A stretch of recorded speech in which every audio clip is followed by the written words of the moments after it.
May problema bang buhay mo? Huwag kang mag-alala. May advice ako. Pakinggan mo. Alam nyo, ganyan talaga ang buhay. Parang life. Basta yung importante ay mahalaga. At kung saan ka masaya, dun ka happy. Basta wag kang maniwala sa swerte. Kasi malas yun. Minsan ay sometimes. Kaya matuto tayong tumanggap ng acceptance.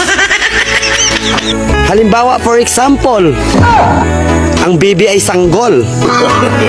So kung di mo intindihin, you don't understand. Basta kaibigan, lagi mong tatandaan that wherever you go are there. At the end of the day, ay gabi na. At alam mo, walang umaga sa Japan. Kasi lahat sila ay hapon.